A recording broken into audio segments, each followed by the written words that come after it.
Zacchaeus was an outcast. He was a tax collector for the Romans.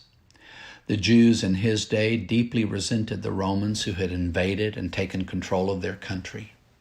They did not have their own king because Rome decided who they wanted to be king.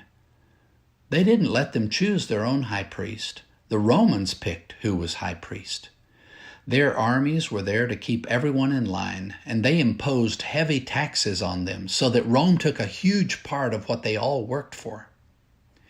You can imagine then that when a Jew started to work for the Romans collecting taxes from his fellow Jews, he was viewed as a traitor, a sellout, a man who has betrayed his own people for money. Not only this, but Zacchaeus was the chief tax collector in the region, in charge of all taxation. When Zacchaeus heard that Jesus was in town, he wanted to see him. But Zacchaeus was a very short man, and he knew the crowd wouldn't go out of their way to open a path for him to get close to Jesus. Because Jesus was surrounded by a crowd of people, Zacchaeus climbed up a tree to see him as he passed by. It was a simple desire. He just wanted to see this man he had heard so much about. Maybe he had heard that Jesus had called a tax collector to follow him. Matthew was sitting at his booth collecting taxes when Jesus called him to follow him, and he left everything and followed him. Jesus even went to Matthew's house and ate and drank with him and his friends. He didn't seem to hate tax collectors the way everyone else did. Zacchaeus got much more than he expected. As the crowd drew near to pass under the tree he had climbed, Jesus stopped right under the tree, looked up, and called him by name. "Zacchaeus! Quick, come down! I must be a guest in your house today." Not only was he willing to talk to him, but he gave him the honor of a personal visit.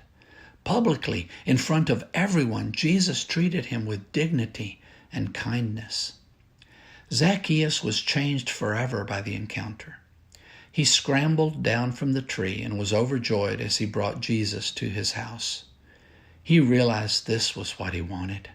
He didn't care about the money. He told Jesus that he was going to give away half of all he owned to the poor, and he would repay anyone he had cheated on his taxes 4 times what he overcharged.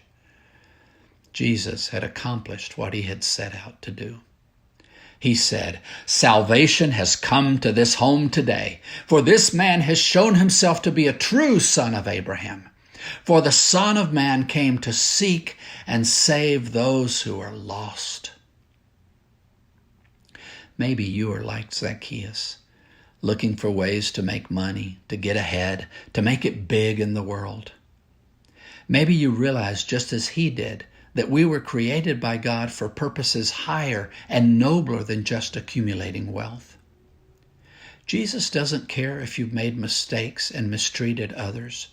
He still loves you and wants to come into your life. He wants you to let him in so that he can change your life forever. Will you let Jesus into your life? If you'd like to read the story of Zacchaeus, it's found in the book of Luke, chapter 19, verses 1 through 10.